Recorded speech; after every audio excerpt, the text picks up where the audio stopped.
ഇന്നത്തെ ടോപ്പിക്ക് എനിക്ക് ഭയങ്കര ഡിസ്റ്റർബിംഗ് ആയിട്ട് തോന്നിയൊരു കാര്യമാണ്. നമ്മൾ ഏറെക്കുറെ കാലമായിട്ട് ഇതിനെപ്പറ്റി പഠിച്ചിട്ടുണ്ട്. പക്ഷേ നമ്മളോട് ഇതിൻ്റെ വാസ്തവികത, അതായത് അതിൻ്റെ ട്രൂത്ത് ആരും നമ്മളോട് പറഞ്ഞിട്ടില്ല. അതുകൊണ്ട് തന്നെ നമ്മുടെ അടുത്ത് ഒരുപാട് മിസ്ഇൻഫർമേഷൻ ഉണ്ട്, ഭയങ്കരമായിട്ട് മിസ്ഗൈഡഡ് ആയിരുന്നു. അതായത് നമുക്ക് തന്ന ആ ഒരു കാസ്റ്റ്, അതായത് നമ്മൾ ഇപ്പം സൗത്ത് ഇന്ത്യയിൽ പറയുവാണെങ്കിൽ നമ്മളൊരു ബ്രാഹ്മണനാണോ, ക്ഷത്രിയനാണോ, വൈശ്യനാണോ, ശൂദ്രനാണോ, അതൊക്കെ എങ്ങനെയാണ് നമുക്ക് ആ ഒരു കാസ്റ്റ് ഒരാൾ അസൈൻ ചെയ്യുന്നത്, ഒരു റോൾ അസൈൻ ചെയ്യുന്നത്. ഇപ്പം ഇതൊക്കെ തുടങ്ങുന്നത് ഒരുപാട് വർഷം മുന്നെയാണ്. നമ്മളൊന്നും അറിയാത്ത കുറേ കാര്യങ്ങൾ സംഭവിച്ചിട്ടുണ്ട്. പക്ഷെ ഇപ്പൊ നടക്കുന്ന കുറേ കാര്യങ്ങൾ അതൊന്നും മനസ്സിലാക്കാണ്ടാണ് ഇപ്പം ഒരുപാട് ഇൻഇക്വാലിറ്റീസും ഒരുപാട് ബയസ് നടക്കുന്നതും ഒരുപാട് പ്രശ്നങ്ങൾ നടക്കുന്നതും ഒക്കെ. അതൊന്നും അതിന്റെ റൂട്ട് കോസ് ഒന്നും മനസ്സിലാക്കാണ്ടാണ് നടക്കുന്നത്. എല്ലാവർക്കും നമസ്കാരം, ഞാൻ വിദ്യ. ഞാൻ ബൈ പ്രൊഫഷൻ ഒരു സൊല്യൂഷൻസ് ആർക്കിടെക്ട് ആണ്. പക്ഷേ ഹിന്ദു ഫിലോസഫിയിൽ ഒരുപാട് ഹിഡൻ ആയിട്ടുള്ള കാര്യങ്ങൾ, നമ്മുടെ ഡേ ടു ഡേ ലൈഫിൽ യൂസ്ഫുൾ ആയിട്ടുള്ള കുറെ കാര്യങ്ങൾ എനിക്ക് പഠിച്ച് മനസ്സിലാക്കി ഇവിടെ വന്ന് നിങ്ങളോടൊപ്പം ഷെയർ ചെയ്യാനുള്ള ഇൻട്രസ്റ്റ് ആണെന്നാണ് ഞാൻ വീഡിയോസ് ഇട്ടുന്നത്. അപ്പം ഇന്നത്തെ ടോപ്പിക് എന്ന് പറഞ്ഞു കഴിഞ്ഞാൽ ഒറിജിൻ ഓഫ് കാസ്റ്റ് സിസ്റ്റം. അതായത് നമ്മൾ ഇതൊക്കെ തുടങ്ങിയ സ്ഥലത്തേക്ക് നമ്മൾ കുറച്ച് പോകേണ്ടി വരും. ഒരു 3000-4000 വർഷം മുന്നേലത്തെ ഒരു കാര്യമാണ്. ഋഗ്വേദ ഉണ്ടാക്കി നമ്മുടെ ഹിന്ദു ഫിലോസഫിയിലുള്ള ഏറ്റവും പഴയ ഒരു വേദങ്ങളിലുള്ള ഒരു ബുക്കാണ് ഋഗ്വേദ. ഇതില് പുരുഷ സൂക്ത എന്ന് പറഞ്ഞിട്ട് ഒരു ചാപ്റ്റർ ഉണ്ട്. അവിടെ ക്ലിയർ ആയിട്ട് പറയുന്ന ഒരു കാര്യം, ഈ യൂണിവേഴ്സ് ഉണ്ടായ സമയത്ത് ഇതൊരു പുരുഷന്റെ ഒരു ഫോം ആയിരുന്നു, ആ ഒരു റെപ്രസെന്റേഷൻ ആയിരുന്നു. യൂണിവേഴ്സ് ഉണ്ടായ സമയത്ത് ഒരു യൂണിവേഴ്സിൽ ബാലൻസ് ഉണ്ടാവാൻ വേണ്ടി ആ പുരുഷന്റെ വായേന്ന് വരുന്ന ആൾക്കാരായിരുന്നു ബ്രാഹ്മണൻ. പിന്നെ ആ പുരുഷന്റെ കയ്യിൽ നിന്ന്, ആംസ് നിന്ന് വരുന്ന ആൾക്കാരായിരുന്നു ക്ഷത്രിയൻ. ആ പുരുഷന്റെ, അതായത് ആ യൂണിവേഴ്സിന്റെ തൈസ് നിന്ന് വരുന്ന ആൾക്കാരായിരുന്നു വൈശ്യന്മാർ. പിന്നെ ആ പുരുഷന്റെ കാലുകളിൽ നിന്ന് വരുന്നതായിരുന്നു ശൂദ്രന്മാർ. അതിന്റെ ഏറ്റവും വലിയ റീസൺ ആയിരുന്നു, നമ്മുടെ ബോഡിയിൽ ഒരുപാട് ബോഡി പാർട്സ് ഉണ്ട്. ഓരോ ബോഡി പാർട്ടിനും വേറെ വേറെ റോളാണ്, വേറെ വേറെ യൂസ് ആണ്. ഇപ്പം നമ്മുടെ മൗത്ത്, അത് നമ്മൾ സംസാരിക്കാനും കമ്മ്യൂണിക്കേറ്റ് ചെയ്യാനും യൂസ് ചെയ്യുന്നു. നമ്മുടെ കൈകൾ എന്താ പറയുക, ഹെവി ലിഫ്റ്റ് ചെയ്യാൻ യൂസ് ചെയ്യുന്നു. നമ്മുടെ തൈസ് കൂടുതൽ വർക്ക് ചെയ്യാൻ വേണ്ടി ഓടാനും അതൊക്കെ യൂസ് ചെയ്യുന്നു. കാലുകൾ എല്ലാത്തിനും സപ്പോർട്ട് ചെയ്യാൻ വേണ്ടി യൂസ് ചെയ്യുന്നു. അതായിരുന്നു അതിൻ്റെ ഒരു മീനിങ്. അപ്പം ആ ഒരു ബാലൻസ്, അതായത് ഒരേ ആൾക്ക് ഒരു ക്വാളിറ്റി ഉണ്ടായിരുന്നു, ഒരേ റോൾ ഉണ്ടായിരുന്നു. ഒരു ബാലൻസ് നടക്കാൻ വേണ്ടി എല്ലാവരും ഇപ്പം എല്ലാവർക്കും ഒരു ക്വാളിറ്റി ആണെങ്കിൽ നമ്മുടെ ഫുൾ യൂണിവേഴ്സിൽ ഒരു ബാലൻസ് ഉണ്ടാവില്ല. അതുകൊണ്ട് തന്നെ ആ ഒരു ഡിവിഷൻ നടത്തി. ഇപ്പൊ നമ്മൾ കാണുന്ന പോലെ ഒരു കാസ്റ്റ് സിസ്റ്റം ആയിരുന്നില്ല. അതായത് ഒരാള് ഉണ്ടായപ്പോൾ തന്നെ അതൊരു ബ്രാഹ്മണനാണ്, അല്ലെങ്കിൽ അതൊരു ശൂദ്രനാണ്, അതൊരു വൈശ്യനാണ്, ക്ഷത്രിയനാണെന്നുള്ളൊരു ഡിസ്ക്രിമിനേഷൻ, ആ ഒരു ഡിഫറൻസ് ഉണ്ടായിരുന്നില്ല. ബിക്കോസ് ഒരാളുടെ വർക്ക് അനുസരിച്ചിട്ടായിരുന്നു ഒരു ഗ്രൂപ്പ്, ഒരു കാറ്റഗറി ഡിസൈഡ് ആവുന്നത്. അതുകൊണ്ട് തന്നെ ഇതിന് കാസ്റ്റ് എന്നൊന്നും പേര് പറഞ്ഞിട്ടുണ്ടായിരുന്നില്ല. അതിന് വർണ്ണം എന്നായിരുന്നു തോന്നുന്നു, ക്വാളിറ്റി. അപ്പം ഒരാളുടെ ക്വാളിറ്റി അനുസരിച്ചായിരുന്നു അയാളുടെ ആ ഒരു കാറ്റഗറി ഡിസൈഡ് ആവുന്നത്. അതുമാത്രമല്ല, ആ ഒരു സമയത്ത് ഇപ്പം ശൂദ്രന്മാരാണെങ്കിൽ അവരുടെ ക്വാളിറ്റി, അവരിപ്പം അവരുടെ കൂടുതൽ സ്കിൽ ആവുകയാണെങ്കിൽ അവർക്ക് വൈശ്യനാവായിരുന്നു, അവർക്ക് ക്ഷത്രിയനാവായിരുന്നു, അവർക്ക് ബ്രാഹ്മണനാവായിരുന്നു. അപ്പം നമ്മൾ ജനിച്ച സ്ഥലം, ഇല്ലെങ്കിൽ നമ്മൾ ജനിച്ച ഫാമിലി ആയിരുന്നില്ല നമ്മുടെ ആ ഒരു കാറ്റഗറി ഡിസൈഡ് ചെയ്യുന്നത്, ആ ഒരു കാസ്റ്റ് ഡിസൈഡ് ചെയ്യുന്നത്. നമ്മുടെ സ്കില്ലായിരുന്നു ഡിസൈഡ് ചെയ്യേണ്ടത്. പക്ഷെ എല്ലാം നമ്മൾ ഇന്ന് മനസ്സിലാക്കിയ കാസ്റ്റ് സിസ്റ്റം, അതായത് നമ്മൾ ഇന്ന് മനസ്സിലാക്കുന്ന ആ ഒരു സെറ്റ് ഓഫ് എന്താ പറയുക ക്വാളിറ്റീസ് അല്ല, അല്ലെ? ശരിക്കും എങ്ങനെയൊരു ഒരു കാസ്റ്റായി മാറിയ. ഇപ്പം ഭഗവത്ഗീതയിലും പറയുന്നുണ്ട് ശ്രീകൃഷ്ണൻ, ഞാനായിരുന്നു ഇത് 4 വർണ്ണ ഉണ്ടാക്കിയത്, 4 ഗുണങ്ങൾ അനുസരിച്ചായിരുന്നു. അപ്പം ആദ്യത്തെ ഒരുപാട് നോളജ് ഉള്ള ആൾക്കാരെ ബ്രാഹ്മണനാക്കി, ഒരുപാട് കറേജ്, ഒരുപാട് ശക്തിയുള്ള ആൾക്കാരെ ക്ഷത്രിയന്മാരാക്കി, ഒരുപാട് ബിസിനസ് ചെയ്യാൻ പറ്റുന്ന ആൾക്കാരെ, ട്രേഡ് ചെയ്യാൻ പറ്റുന്ന ആൾക്കാരെ വൈശ്യന്മാരാക്കി, എല്ലാവരെയും സപ്പോർട്ട് ചെയ്യാനും എല്ലാവർക്കും സർവീസ് കൊടുക്കാൻ വേണ്ടി ശൂദ്രന്മാരുണ്ടാക്കി. അപ്പം ഇതിലെവിടെയും ഒരാൾ ചെയ്യുന്ന പണി വലുതോ ചെറുതോ എന്നൊന്നും ഉണ്ടായിരുന്നില്ല. എല്ലാവർക്കും ഒരു സെറ്റ് ഓഫ് പണി ആയിരുന്നു ലൊക്കേറ്റ് ചെയ്തിട്ടുണ്ടായിരുന്നത്, അല്ലെ? അപ്പൊ എങ്ങനെയല്ലേ ഈ വർണ്ണ എന്ന് പറഞ്ഞൊരു കോൺസെപ്റ്റ് ജാതിയും കാസ്റ്റുമായിട്ടൊക്കെ മാറിപ്പോയേ? ഇത് സംഭവിച്ചത് ഒരു കാലത്ത് കുറെ ആൾക്കാർ കൂടി വന്ന് അവര് സെറ്റിൽ ആവാൻ തുടങ്ങി, കിങ്ഡംസ് ഉണ്ടാവാൻ തുടങ്ങി, രാജ്യങ്ങൾ ഉണ്ടാവാൻ തുടങ്ങി, ചെറിയ ചെറിയ കമ്മ്യൂണിറ്റീസ് ഡെവലപ്പ് ആവാൻ തുടങ്ങി. അപ്പം ആ സമയത്ത് ഏറ്റവും ആദ്യം ചെയ്ത കാര്യമായിരുന്നു ഇപ്പം കല്യാണം കഴിക്കുന്നത്. ഇപ്പം ബ്രാഹ്മിൺസ് കല്യാണം കഴിക്കുന്നത് അവരുടെ ആ ഒരു കമ്മ്യൂണിറ്റിയിൽ നിന്ന് മാത്രമായി. അതിന് ഏറ്റവും വലിയ റീസൺ ആയിരുന്നു അവരുടെ അടുത്തുള്ള ഒരു പവർ, അതായത് അവർക്കുള്ള നോളജ്, ലാംഗ്വേജസ്, സംസ്കൃതം, ഈ വേദങ്ങളൊക്കെ പഠിച്ച ആ ഒരു റിച്ച് നോളജ് വേറെ കമ്മ്യൂണിറ്റിയിലേക്ക് പോവാണ്ടിരിക്കാൻ വേണ്ടി അവർ ആ മാരേജ് റെസ്ട്രിക്ട് ചെയ്തു. അപ്പം അങ്ങനെ തന്നെ ബാക്കി വർണ്ണങ്ങളും, ഇപ്പം ശൂദ്രന്മാരാണെങ്കിലും വൈശ്യന്മാരാണെങ്കിലും ക്ഷത്രിയന്മാരാണെങ്കിലും അവരുടെ ആ ഒരു സ്കിൽ വേറൊരു സൊസൈറ്റിയിലേക്ക്, വേറൊരു കമ്മ്യൂണിറ്റിയിലേക്ക് പോവാണ്ടിരിക്കാൻ വേണ്ടി അത് ആ ഒരു മാരേജ് അവരുടെ കാസ്റ്റിന്റെ ഉള്ളിൽ മാത്രമേ ചെയ്യാൻ പറ്റുള്ളൂ എന്ന് ഏറ്റവും ആദ്യത്തെ ഒരു റൂൾ വന്നു. അപ്പൊ എന്താണ്ടായേ, ഈ ആ ഒരു കമ്മ്യൂണിറ്റി കുറച്ചുകൂടി റിജിഡ്, അതായത് കുറച്ചുകൂടി സ്ട്രോങ് ആയി. അപ്പം ഒരു യൂണിറ്റി വന്നു. അപ്പൊ എന്താണ്ടായേ, അപ്പൊ ശരിക്ക് ഈ ബ്രാഹ്മിൺസിന് ഒരുപാട് കൂടുതൽ പവർ കിട്ടി. ബിക്കോസ് ഏത് ജോലിയാണെങ്കിലും ബ്രാഹ്മിൺസ് പറഞ്ഞു കൊടുത്താലേ അവർക്ക് ഒരു എന്താ പറയാ ധർമ്മത്തിനെ പറ്റി അറിയാൻ പറ്റുള്ളൂ. അപ്പം ഒരു രാജ്യം നടത്താനാണെങ്കിലും ഒരു പട്ടാഭിഷേകം ചെയ്യാനാണെങ്കിലും ഒരാളുടെ വീട്ടില് ഹോമം ചെയ്യാനാണെങ്കിലും ഒരാൾ മരിച്ചാലും അവിടെ എല്ലായിടത്തും ക്രിയകളുണ്ട്, അവിടെ ഒരുപാട് മന്ത്രങ്ങളുണ്ട്. അപ്പം അതൊക്കെ ബ്രാഹ്മിൺസ് മാത്രമാണ് പഠിച്ചു വെച്ചാണ്. അപ്പൊ എന്താണ്ടായേ, എല്ലാ സൊസൈറ്റിക്കും ബ്രാഹ്മിൺസിന്റെ ആവശ്യം വന്നു തുടങ്ങി. പക്ഷേ ബ്രാഹ്മിൺസിന് ആ പവർ ഉള്ള കാരണം അവർക്ക് ആ ഒരു ഡിപ്പെൻഡൻസി ഉണ്ടായിരുന്നില്ല വേറെ കമ്മ്യൂണിറ്റീസിലൊന്നും. അതുകൊണ്ട് തന്നെ ആ ഒരു പവർ കൂടി കൂടി കൂടി ബാക്കി അപ്പർ കാസ്റ്റും ലോവർ കാസ്റ്റും എന്നുള്ളൊരു കോൺസെപ്റ്റ് വന്നു തുടങ്ങി. പിന്നെ നമ്മളിങ്ങനെ ആലോചിക്കുമ്പോഴാണ് ഓക്കെ, അപ്പർ കാസ്റ്റും ലോവർ കാസ്റ്റും ഒക്കെ ഇങ്ങനെ വന്നു. പക്ഷെ ഒരു ടെർമിനോളജി ഉണ്ടായിരുന്നു, അൺടച്ചബിലിറ്റി എന്ന് പറഞ്ഞൊരു കോൺസെപ്റ്റ്. അതായത് ചില ആൾക്കാരെ കൂട്ടത്തിൽ കൂടാൻ പറ്റില്ല, അല്ലെങ്കിൽ അവരായിട്ട് നമുക്ക് മിങ്കിൾ ചെയ്യാൻ പറ്റില്ല, തൊടാൻ പാടില്ല എന്നുള്ള ഒരു കോൺസെപ്റ്റ് ഉണ്ടായിരുന്നു. അപ്പം നമ്മൾ ബുക്കിലൊക്കെ കുറെ പഠിച്ചിട്ടുണ്ട്.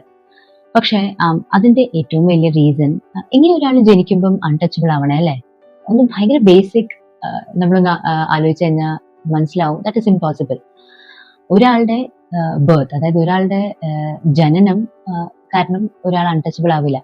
അപ്പം ശരിക്കും ബ്ലഡ് റിലേറ്റഡ് കാര്യങ്ങൾ, ഇപ്പം മരിച്ച ഡെഡ് ബോഡി ഒക്കെ എടുക്കുന്നതും പിന്നെ ക്ലീനിങ്ങും പിന്നെ വേസ്റ്റ് റിലേറ്റഡ് കാര്യങ്ങൾ ചെയ്യുന്നതും അതൊക്കെ ഇംപ്യൂർ ആണ് എന്നുള്ളൊരു കോൺസെപ്റ്റ് വന്നു തുടങ്ങി.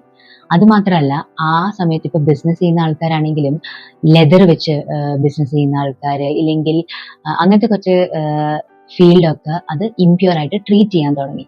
അപ്പൊ എന്താണ്ടായേ, ഇത് ഇംപ്യൂർ എന്ന് പറഞ്ഞൊരു സെക്ഷൻ അതായി അൺടച്ചബിൾസ്. അപ്പം ഇവർക്കൊന്നും അമ്പലത്തിൽ കയറാൻ പറ്റില്ല. ഇതൊക്കെ ബ്രാഹ്മിൺസ്, അതായത് അപ്പർ കാസ്റ്റിൽ ഇരിക്കുന്ന ആൾക്കാരാണ് ഈ റൂളൊക്കെ ഉണ്ടാക്കുന്നത്. എവിടെയും നമ്മുടെ വേദങ്ങൾ ഒന്നും എഴുതിയിട്ടില്ല. ഇത് ഒരു മനുസ്മൃതി എന്ന് പറഞ്ഞൊരു ബുക്ക് ഉണ്ടായിരുന്നു. ഇത് ശരിക്കും ഒരു ഹ്യൂമൻ എഴുതിയതാണ്, വേദങ്ങളൊന്നും അല്ല. പക്ഷെ അതിൽ എഴുതിയിട്ടുണ്ട്, ഒരു അൺടച്ചബിളിനെ തൊട്ട് കഴിഞ്ഞാൽ ഒരാൾക്ക് എന്താ രണ്ടാം ജന്മം എടുത്താൽ പോലും അത്രയും ദോഷാണെന്ന്. അപ്പം അത്രത്തോളം ഒരു ഹേറ്റ്രഡ്, അല്ലെങ്കിൽ അത്രത്തോളം ഒരു ദേഷ്യമോ ഈഗോ ഒക്കെ ആയിരുന്നു ആൾക്കാർക്ക്. അതിന്റെ ഏറ്റവും വലിയ റീസൺ ആയിരുന്നു ആ ഒരു അഹങ്കാരം. ബ്രാഹ്മിൺസിന് അവർക്കാണ് ആ ഒരു നോളജ്, അവർക്ക് ബാക്കി എല്ലാവരും ഇൻഫ്ലുവൻസ് ചെയ്യാൻ പറ്റും എന്നൊക്കെ. പക്ഷേ ശരിക്കും ഇപ്പം ഞാനൊരു ബ്രാഹ്മണ സ്ത്രീ ആണെങ്കിലും I know I have done nothing to become ഒരു ബ്രാഹ്മൺ. അത് ബൈ ബർത്ത് ആണ്. സോ ഇപ്പം ശരിക്ക് ബുക്കിലൊക്കെ എഴുതിയിട്ടുണ്ട്, നിങ്ങൾ ജനിക്കുന്നതല്ല ജനിക്കുന്ന ഒരു ഫാമിലിയോ അല്ലെങ്കിൽ ജനിക്കുന്ന ഒരു സിറ്റുവേഷൻ അല്ല നിങ്ങളെ ബ്രാഹ്മണനാക്കുന്നത്, നിങ്ങളുടെ കർമ്മമാണ് ബ്രാഹ്മണനാക്കുന്നത്. സോ നമ്മൾക്ക് ഭയങ്കരമായിട്ട് മിസ് ഇൻഫർമേഷൻ ഒക്കെ ആയിരുന്നു ആ ഒരു സമയത്ത്. അപ്പം ഈ അൺടച്ചബിലിറ്റി ഈ ബ്രിട്ടീഷ് റൂളൊക്കെ വന്ന സമയത്ത് ഭയങ്കരമായിട്ട്, അപ്പം ബ്രിട്ടീഷേഴ്സിന് ഏറ്റവും നല്ല റീസൺ ആയിരുന്നു, ഇപ്പം ഓൾറെഡി എക്സിസ്റ്റിംഗ് ആ കമ്മ്യൂണിറ്റീസിനെ ഇനിയും അകത്താൻ വേണ്ടി അവര് എന്താ ചെയ്തത്, നമ്മുടെ കോൺസ്റ്റിറ്റ്യൂഷനിൽ ഇത്രയും കാസ്റ്റുകളാക്കി അത് ഡിവൈഡ് ചെയ്തു. ആ അഡ്മിനിസ്ട്രേഷനിൽ തന്നെ ഇത് ശരിക്കുള്ള കാസ്റ്റ് ആക്കി മാറ്റി. ബ്രാഹ്മിൺസും വൈശ്യം ക്ഷത്രിയന്മാരൊക്കെ അതൊരു കാസ്റ്റായി. പിന്നെ കാലം മാറുമ്പോഴും ആ കാസ്റ്റിന്റെ ഉള്ളിൽ ഒരുപാട് സബ് കാസ്റ്റ് വന്നു. അപ്പം ഓൾറെഡി ആൾക്കാരിങ്ങനെ ദൂരെയായി നിൽക്കുമായിരുന്നു, ഒരു ഡിസ്റ്റൻസ് ഉണ്ടായിരുന്നു. പക്ഷെ ബ്രിട്ടീഷ് റൂൾ വന്നപ്പം അത് കുറച്ചുകൂടി ദൂരെയായിപ്പോയി. അപ്പം ശരിക്ക് ഇങ്ങനെ നമ്മൾ വായിക്കുമ്പോഴാണ് മനസ്സിലാവുന്നത് ഒരുപാട് ആൾക്കാർ ഇതിന് അഡ്വാൻറ്റേജ് എടുത്തിട്ടുണ്ട്. ഈ ബ്രാഹ്മിൺസ് എന്ന് പറയുമ്പം അവര് അവരുടെ അടുത്തുള്ള നോളജ് കാരണം അവരെപ്പോഴും അവർ ചെയ്ത പഴയ ജന്മത്തില് ചെയ്ത കർമ്മങ്ങൾ കാരണമാണ് അവർ ബ്രാഹ്മണനായി എന്നാണ് അവരുടെ വിചാരം. അപ്പം ലോവർ കാസ്റ്റിലെ ആൾക്കാരെയും അവരുടെ കർമ്മങ്ങൾ നല്ലതായിരുന്നില്ല എന്നൊക്കെ പറഞ്ഞിട്ട് ഒരുപാട് ടോർച്ചർ ഒക്കെ ചെയ്തിട്ടുണ്ട്. ഇതിനെയൊക്കെ റിവോൾട്ട് ചെയ്ത കുറെ ആൾക്കാരുണ്ടായിരുന്നു. ഫോർ എക്സാമ്പിൾ ഗൗതം ബുദ്ധ ധർമ്മത്തിന്റെ ഒരു ഫോളോവർ ആയിരുന്നു. ആദ്യം ഇതിന്റെ ഗൗതം ബുദ്ധ ശരിക്കും ആദ്യം ഒരു ഇതായിരുന്നു, ഹിന്ദു ആയിരുന്നു. എന്നിട്ടായിരുന്നു ബുദ്ധിസത്തിലേക്ക് പോയി. അപ്പം ഹിന്ദുയിസം ഫോളോ ചെയ്യുന്ന സമയത്ത് ഹി വാസ് അഗേൻസ്റ്റ് ഈ കാസ്റ്റ് സിസ്റ്റം. അപ്പം ഗൗതം ബുദ്ധ പറഞ്ഞതായിരുന്നു, ഒരു ആളുടെ ജന്മം കാരണമല്ല ബ്രാഹ്മണനാവുന്നത്, ആളുടെ കർമ്മം കാരണമാണ്. അപ്പം അതായിരുന്നു അവര് ഹിന്ദുയിസത്തിൽ നിന്ന് മാറിപ്പോയി ഒരു സ്വന്തമായിട്ടൊരു ധർമ്മം, അതായത് ബുദ്ധിസം ക്രിയേറ്റ് ചെയ്തത്. അങ്ങനെ തന്നെ ഒരുപാട് ആൾക്കാരുണ്ട്. ഇപ്പം മഹാത്മാഗാന്ധി ആണെങ്കിലും ഇതിനൊക്കെ അഗേൻസ്റ്റ് ആയിരുന്നു ഈ കാസ്റ്റ് സിസ്റ്റം. അപ്പം ശരിക്കും ഈ കാസ്റ്റ് സിസ്റ്റം ഉള്ളത് നല്ലതാണോ എന്ന് ചോദിച്ചു കഴിഞ്ഞാൽ നല്ലതാണോ? ഇപ്പം ഹൈ ക്ലാസ്സിലിരിക്കുന്ന ആൾക്കാർ, അപ്പർ കാസ്റ്റ് പ്രിവിലേജ് ഒക്കെ ആസ്വദിക്കുന്ന ആൾക്കാർ പറയും അത് നല്ലതാണ്, അത് വേണം എന്നൊക്കെ. പക്ഷെ ഇതൊക്കെ അനുഭവിക്കുന്ന ആൾക്കാർ, അതായത് നെഗറ്റീവ് രീതിയിൽ അനുഭവിക്കുന്ന ആൾക്കാർ പറയും ഇതൊക്കെ തെറ്റാണ്, ഈക്വൽ റൈറ്റ്സ് വേണം എന്നൊക്കെ. പക്ഷേ ദ തിങ് ഈസ്, നമ്മൾ ഈ കാസ്റ്റ് സിസ്റ്റവും ഈ ജാതി എന്നൊക്കെ പറയുമ്പം ഒരുപാട് വർഷം മുന്നേ നടന്ന കാര്യങ്ങളാണ്. ഇപ്പം ഞാൻ കേട്ടിട്ടുണ്ട്, എൻ്റെ മുത്തശ്ശിയുടെ സമയത്തൊക്കെ വീട്ടിൻ്റെ ഉള്ളിലേക്ക് ആൾക്കാർ വരില്ല, അപ്പം പുറത്തുനിന്നേ വിളിക്കുള്ളൂ. അന്തർജനം എന്നായിരുന്നു തോന്നുന്നു വിളിക്കുന്നത്, അതോ തമ്പുരാട്ടി അങ്ങനെ എന്തോ വിളിക്കും. അപ്പം മുത്തശ്ശി വാതിലിൻ്റെ അവിടെ വരും, സംസാരിക്കാനുള്ളത് സംസാരിക്കും. അത് മാത്രമല്ല ഫുഡ് ആണെങ്കിലും അവർക്ക് ഫുഡ് അവിടെ പുറമെ താഴെ വെച്ചിട്ടാണ് കൊടുക്കുന്നത്. പക്ഷെ അതൊക്കെ എനിക്ക് തെറ്റായിരുന്നു അല്ലേ, ബിക്കോസ് എല്ലാവരും ഹ്യൂമൻസ് ആണ്. ഇപ്പൊ ആലോചിക്കുമ്പം പക്ഷെ അവരുടെ അടുത്തും ഓപ്ഷൻ ഒന്നും ഉണ്ടായിരുന്നില്ല, അവരോട് പറഞ്ഞു കൊടുത്തതാണ് അവർ ചെയ്യുന്നത്. അപ്പം ശരിക്ക് ഇതൊരുപാട് ആരൊക്കെയോ ചെയ്ത തെറ്റിന്റെ നമ്മളാണ് തമ്മിൽ തല്ലിവിടുന്നത് അല്ലെ. ഇപ്പം ഒരുപാട് റീഫോംസ്, ഒരുപാട് റൂൾസും ലോസ് ഒക്കെ വരുന്നുണ്ട്, കാസ്റ്റ് വൈസ് ഡിസ്ക്രിമിനേഷൻ ചെയ്യാൻ പാടില്ല എന്നൊക്കെ. അതുമാത്രമല്ല ഇപ്പം ഗവൺമെന്റ് ജോലി ആണെങ്കിലും സ്കൂൾ എഡ്യൂക്കേഷൻ ആണെങ്കിലും ഒക്കെ ഒരുപാട് റിസർവേഷൻ കൊടുക്കുന്നുണ്ട്.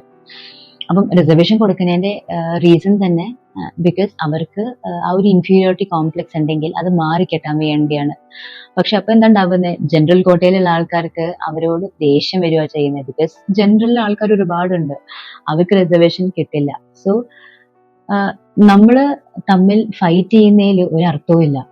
അതിന്റെ ഏറ്റവും ആദ്യമായിട്ട് നമുക്ക് ചെയ്യാനുള്ള കാര്യം എന്ന് പറഞ്ഞാൽ നമ്മൾ മനസ്സിലാക്കുക ഇതൊക്കെ ഇതിൽ എത്രത്തോളം സത്യം ഉണ്ടെന്നും നമ്മളെല്ലാവരും ഹ്യൂമൻസ് ആണ്. ഈ കാസ്റ്റ് സിസ്റ്റവും ഈ ഡിസ്ക്രിമിനേഷനും ഇതൊക്കെ ഒരു മിത്താണ്, അതായത് ഒരു വാല്യൂ ഇല്ലാത്ത കുറച്ച് കാര്യങ്ങൾ. അപ്പം ശരിക്ക് നമ്മളെല്ലാവരും ഒരുമിച്ച് ജീവിക്കുകയാണെങ്കിൽ ഒരുപാട് അങ്ങോട്ടും ഇങ്ങോട്ടും ഹെൽപ്പ് ചെയ്ത് സഹായിച്ച് ജീവിക്കാൻ പറ്റും. പക്ഷെ അങ്ങോട്ടും ഇങ്ങോട്ടും തല്ലുകൂടി ജീവിക്കുകയാണെങ്കിൽ ഭയങ്കര സ്ട്രെസ് ആയിരിക്കും. ഇപ്പം പൊളിറ്റിക്കലി ഒരുപാട് ഗ്രൂപ്പ്സ് ഉണ്ട്. അപ്പം അവർക്ക് ബ്രാഹ്മണന് ഇഷ്ടമില്ല, ഇല്ലെങ്കിൽ നായർ സൊസൈറ്റി ഉണ്ട്, അവർക്ക് വേറെ വേറെ സബ് കാസ്റ്റിൽ അവർ ഒതുങ്ങിക്കൂടുകയാണ് ചെയ്യുന്നത്. അതിന്റെ ഒരു ആവശ്യമില്ല അല്ലെ. അപ്പം നമ്മളിപ്പം മലയാളീസ് ആണെങ്കിലും എല്ലാവർക്കും ഒരുമിച്ച് എല്ലാ ഫെസ്റ്റിവൽസ് ആഘോഷിക്കാം, എല്ലായിടത്തും പോവാം, എല്ലാ ആഘോഷങ്ങളും കൂടാൻ പറ്റും. പക്ഷെ നമ്മൾ തന്നെ ഈ കാസ്റ്റ് സിസ്റ്റം നമ്മൾ തന്നെ ഉണ്ടാക്കിയൊരു ബാരിയറാണ്. അപ്പം ഇത് മാറാൻ ഒരുപാട് സമയമെടുക്കും. ബിക്കോസ് ഇത് ഇന്നും ഇന്നലെയും തുടങ്ങിയ കാര്യങ്ങളല്ല, ആരോ പറഞ്ഞു നമ്മളിങ്ങനെ ഫോളോ ചെയ്ത് വരുവാണ് ചെയ്യുന്നത്. അപ്പം നമുക്ക് ട്രൈ ചെയ്യാൻ പറ്റും, നമുക്ക് നമ്മളെ മാറ്റാൻ പറ്റും, നമുക്ക് നമ്മുടെ ചിന്താഗതി കുറച്ചുകൂടി മോഡേൺ ആക്കാൻ പറ്റും. അപ്പം നമ്മുടെ മുത്തശ്ശിമാരൊക്കെ വിചാരിക്കുന്ന പോലെയൊന്നും നമുക്ക് വിചാരിക്കാൻ പറ്റില്ല, അത് തെറ്റാണ്. അപ്പം ഏറ്റവും ആദ്യം നമുക്ക് ചെയ്യാൻ പറ്റുന്നത് നമ്മൾ പഠിക്കാതെ മാത്രമല്ല ഷെയർ ചെയ്യുക. നമ്മൾ പഠിക്കുന്നതൊക്കെ ഷെയർ ചെയ്യുക, അതിലാണ് ഏറ്റവും നല്ല സന്തോഷമുള്ള അല്ലെ. പിന്നെ ഒരു തെറ്റ് കാണുമ്പോൾ, ഒരു ഇൻജസ്റ്റിസ് കാണുമ്പം അതിനു വേണ്ടി നമ്മൾ വോയിസ് എടുക്കണം. അതായത് ഒരു ഇൻജസ്റ്റിസ് കാണുമ്പോൾ നമ്മൾ മിണ്ടാണ്ട് സൈലന്റ് ആയിരിക്കാൻ പാടില്ല. അതിനുവേണ്ടി നമ്മൾ എഫേർട്ട് എടുക്കണം. നമ്മുടെ ഉള്ളിൽ തന്നെ ഒരു ചേഞ്ച് ഉണ്ട്, അത് നമ്മൾ തന്നെ കൊണ്ടുവരണം. അതിനെക്കാട്ടും ഒക്കെ മുകളിലുള്ളത് നമ്മൾ എന്ത് ചെയ്യുവാണെങ്കിലും നമ്മുടെ ധർമ്മം മറക്കാണ്ട് ചെയ്യണം. അപ്പം അപ്പൊ തന്നെ പകുതി കാര്യങ്ങൾ സോൾവ് ആവും അല്ലെ. നമ്മൾ ചെയ്യുന്നത് കറക്റ്റ് ആണെങ്കിൽ അപ്പൊ തന്നെ നമ്മൾ നേർവഴിയിലാണ് പോകുന്നത്. അപ്പം നമുക്ക് ഇങ്ങനത്തെ ആ ഒരു ഡിസ്ക്രിമിനേഷൻ, ആ ഒരു നെഗറ്റീവ് കാര്യങ്ങളൊന്നും നമുക്ക് ഓർമ്മ വരില്ല. അപ്പം സ്കൂളിലൊക്കെ പഠിപ്പിച്ച കാര്യങ്ങളായിരുന്നു ഇത്, അൺടച്ചബിലിറ്റിയും കാസ്റ്റ് സിസ്റ്റം ഒക്കെ. പക്ഷെ ഒരിക്കലും ഇത്രയും ഡീപ്പായിട്ട് എനിക്ക് പഠിക്കാനോ അല്ലെങ്കിൽ ഇതിനെപ്പറ്റി അറിയാനുള്ള ഒരു ക്യൂരിയോസിറ്റി ഉണ്ടായിരുന്നില്ല. അപ്പം ഒരുപാട് ഇതിനെപ്പറ്റി മനസ്സിലാക്കി. ഇതിലൊക്കെ ഒരു അർത്ഥവും ഇല്ല, ഒരു സത്യവും ഇല്ല എന്ന് മനസ്സിലായി. എവിടെയും ഒരു പ്രൂഫ് ഇല്ല ഇതിനെപ്പറ്റി. ഭഗവത്ഗീതയിൽ മാത്രമാണ് ശ്രീകൃഷ്ണൻ പറയുന്നത് ഇങ്ങനെ 4 വർണ്ണ ഉണ്ടാക്കി. അത് ഓരോ ആൾക്കാരുടെ ഗുണങ്ങൾ അനുസരിച്ചായിരുന്നു. അത് ഒരു സൊസൈറ്റി മുമ്പോട്ട് കൊണ്ടുപോകാൻ വേണ്ടി എല്ലാവരും ഒരു സ്പെസിഫിക് ജോലി ചെയ്യാൻ പറ്റില്ല. അപ്പം എല്ലാവർക്കും ജോലി ഡിവൈഡ് ചെയ്ത് കൊടുക്കുകയാണ് ചെയ്തത്. പക്ഷെ അത് നമുക്ക് എല്ലാവർക്കും ഒരു തിരിച്ചടിയായിപ്പോയി. അത് കുറച്ച് സാമർഥ്യമുള്ള ആൾക്കാർ അത് ദുരുപയോഗം ചെയ്തിട്ട് അങ്ങനെ ഒരു ഡിവിഷൻ ക്രിയേറ്റ് ചെയ്യുകയാണ് ചെയ്തത്. അപ്പം എല്ലാവർക്കും ഈ ഒരു കോൺസെപ്റ്റ് മനസ്സിലായി എന്ന് വിശ്വസിക്കുന്നു. അത് മാത്രമല്ല, നമ്മളെല്ലാവരും ഒരുമിച്ച് ഒരു യൂണിറ്റി ആയി ജീവിക്കാൻ നോക്കണം അല്ലെ. ബിക്കോസ് ഒരു ഗ്രാൻഡ് സ്കീം ഓഫ് തിങ്സിൽ നോക്കുമ്പം ഈ യൂണിവേഴ്സ് ഒക്കെ എന്ത് വലുതാണ്, അതിൽ നമ്മൾക്ക് ചെറിയൊരു ഡോട്ട് പോലെ ഉള്ളൂ. അപ്പം ഇതൊക്കെ എത്രയൊക്കെ നല്ല കാര്യങ്ങൾ നമുക്ക് ചെയ്യാൻ പറ്റും. അപ്പം അതിൽ ഫോക്കസ് ചെയ്യുക. ഇങ്ങനത്തെ ഈ ചെറിയ ചെറിയ കാസ്റ്റ് സിസ്റ്റവും ഡിസ്ക്രിമിനേഷനും ഇങ്ങനത്തെ സൊസൈറ്റി റിലേറ്റഡ് ഇഷ്യൂസിലൊന്നും ഫോക്കസ് ചെയ്യാണ്ടിരിക്കുക. അപ്പം നിങ്ങൾ ആദ്യമായിട്ട് ചാനൽ വരുന്നെങ്കിൽ സബ്സ്ക്രൈബ് ചെയ്യാൻ മറക്കരുത്. ബൈ.